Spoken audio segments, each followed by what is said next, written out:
इस कहानी के माध्यम से आप ये जानेंगे कि वास्तविक विजय क्या होती है। ठीक है, तो लॉरेंस लेम्युक्स का जन्म कनाडा में हुआ था और ये बचपन से ही एथलीट बनना चाहते थे। इनको नाव चलाने का बड़ा शौक था, तैरने का शौक था, फिर नाव चलाने लगे। इनको पता चला कि ओलंपिक में नौकायन यानी नावों की दौड़ होती है और उसके लिए उन्होंने कठोर परिश्रम करना शुरू कर दिया। खूब प्रैक्टिस करना इन्होंने शुरू कर दिया और इन्होंने ये गेम जो है कब भाग लिया, 1988 में, लेकिन इन्होंने इसकी शुरुआत कर दी थी 1978 से। 10 साल इस नवयुवक ने कड़ा परिश्रम किया। कितने साल किया है? 10 साल। 10 वर्ष तक लगातार ये नदियों में जाकर नाव चलाने की प्रैक्टिस करते थे और फाइनली इन्होंने 1988 में जो ओलंपिक गेम हो रहे थे वो हो रहे थे सियोल में। कहां पर हो रहे थे? सियोल। कहां पर है? ऑस्ट्रेलिया। ये गेम सियोल में हो रहे थे। अब ये कहां पहुंचते हैं? सियोल पहुंचते हैं। आप जानते हैं कि ये जर्नी इतनी आसान नहीं होती। तमाम प्रतिस्पर्धाओं को पार करके ये वहां पर पहुंचे और वहां जाने के बाद जब इनकी प्रतिस्पर्धा स्टार्ट होती है तो ये बहुत तेजी से आगे चलते होते हैं। कनाडा के लोग इनको बहुत प्रमोट करते होते हैं क्योंकि सब सारे देशों के लोग वहां पर मौजूद होते हैं, वो सब अपने अपने खिलाड़ियों को प्रमोट करते हैं। तो इनके देश के लोग भी इनको खूब प्रमोट कर रहे थे और ऐसा हो रहा था कि कभी ये आगे हो रहे थे, कभी एक दूसरा खिलाड़ी आगे हो रहा था। थोड़ा बहुत आगा पीछा बस बना हुआ था, कभी ये आगे हो जाते थे, कभी दूसरा प्लेयर आगे हो जाता। तो ये बिल्कुल कंफर्म था कि कभी लग रहा था ये गोल्ड जीत लेंगे, फिर कभी लगता था ये सिल्वर जीत लेंगे। ठीक है, फाइनली लोग इतने मुतमईन हो चुके थे कि भाई गोल्ड, सिल्वर, ब्रॉन्ज, एक पदक तो पक्का है क्योंकि जो विजेता हैं वो लगभग 3 लोग बहुत आगे के साइड पर हैं।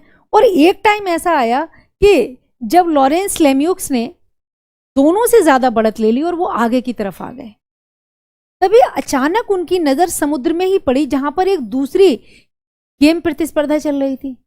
और उसमें क्या हो रहा था, वो गेम प्रतिस्पर्धा ऐसी थी जिसमें एक नाव में 2 नाविक लेके चले। इनका गेम अलग था, इन्होंने एकल नाविक प्रतिस्पर्धा में भाग लिया था, वहां 2 वाली थी। इन्होंने देखा कि वो नाव टूट गई है, वो नाव टूट गई उस प्रतिस्पर्धा के दौरान। और जब नाव टूट गई तो वहां पर एक जो उसका नाविक था वो उससे लटक रहा था किसी तरह से नाव को पकड़े हुए, और दूसरा नाविक लगभग डूब रहा था, ऊपर आ रहा था। दोनों बुरी तरीके से घायल हो चुके, बहुत बुरी स्थिति थी। अब एक द्वंद्व चल रहा था पूरा, वहां कुछ सेकंड बचे हुए हैं कि आपको गोल्ड मेडल हासिल करना है। आज वो गोल्ड मेडलिस्ट बन सकता है और कनाडा का नाम पूरे विश्व में चमका सकता है।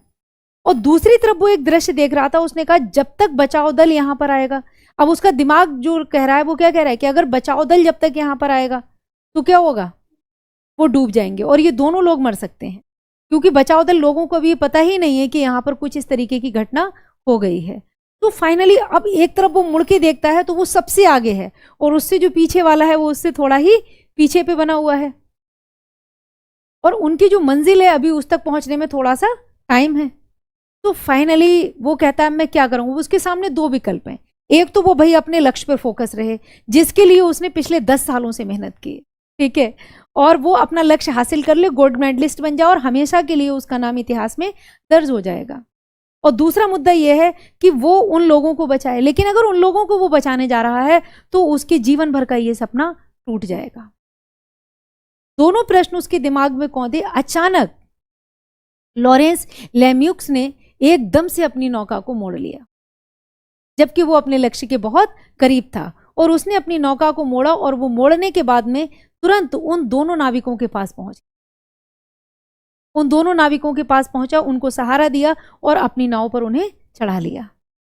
जब अपनी नाव पर दोनों को बिठा लिया उसके बाद वो वेट करने लगा कि बचाओ दल जब आएगा तब वो इन दोनों को लेकर जाए। और ऐसा ही हुआ कि जब बचाओ दल के टीम को पता चला और वो लोग वहां पर आए और उन्होंने इन दोनों नाविकों को फिर वहां से ले जाने का पूरा प्रबंध जब कर दिया, तब लॉरेंस लेम्युक्स जो है वो वहां से चले गए। लेकिन उनकी प्रतिस्पर्धा पूरी हो चुकी थी और उन्हें कोई भी मेडल नहीं मिला, ना गोल्ड, ना सिल्वर, ना ब्रॉन्ज, क्योंकि वो उससे अपने लक्ष्य से थोड़ी ही दूरी पर थे। तभी वो वहां पर उससे बाहर आ गए।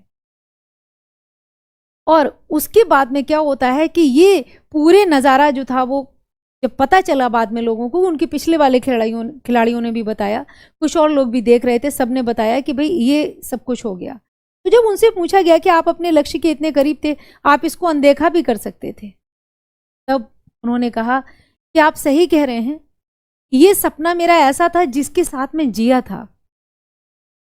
हर दिन मैंने 10-10, 12-12 घंटे प्रैक्टिस की थी और मुझे गोल्ड मेडल जीतना था और वो लक्ष्य मेरे सामने था। यानी कि इस लक्ष्य के लिए मैंने कभी भी अपने आसपास कोई दूसरी चीज को फोकस ही नहीं किया, किसी चीज पर ना ही अपना ध्यान भटकने दिया था, क्योंकि मुझे इसे जीतना था। लेकिन अगर आज मैं इसे जीत लेता तो शायद मैं अपनी अंतरात्मा को हार जाता, उसकी आवाज को नहीं सुन पाता।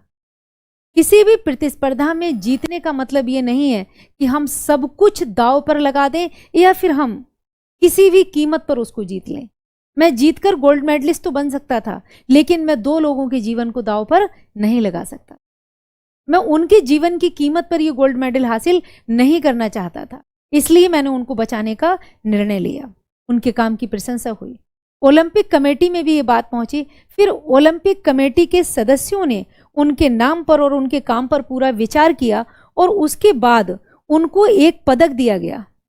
इस पदक का नाम था पियरे दा कुवर्तिन। पियरे दा कुवर्तिन, पियरे दा कुवर्तिन, जो वहां पर एक बहुत ही सम्मानित पदक होता है, वो दिया गया उनके आत्मत्याग के लिए, उनके साहस के लिए और उनकी मानवता के लिए।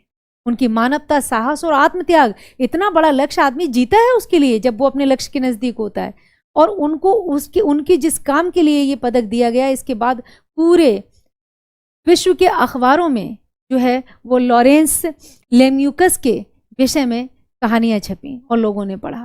तो यहाँ पर हमें एक बहुत बड़ा लेसन मिलता है कि हमें अपने जीवन में सफल होने के लिए आगे बढ़ना चाहिए, लेकिन सफल होने के लिए ऐसा नहीं है कि हम किसी भी कीमत पर सफलता हासिल कर लें या अपने नैतिक कर्तव्यों को एक तरफ कर दें। ठीक है, आपको विजेता वही व्यक्ति है, ऐसा हमेशा वही व्यक्ति विजेता नहीं है जो प्रतिस्पर्धा को जीतता है। कई बार वो व्यक्ति भी विजेता है जो वहां पर लोगों के दिलों को जीतता है। तो लॉरेंस लेम्यूकस जो थे वो शायद ओलंपिक के विजेता तो नहीं बने, लेकिन वो लोगों के दिलों पर राज करने लगे और एक वास्तविक विजेता बन गए। तो ये स्टोरी हमें यही बताती है कि हम हमेशा अपने लक्ष्यों पर केंद्रित रहें, लेकिन नैतिक मूल्यों को कभी भी जो है वो डाउन न होने दें। नैतिक मूल्यों को हमेशा पकड़ कर रखें। आई थिंक आप लोगों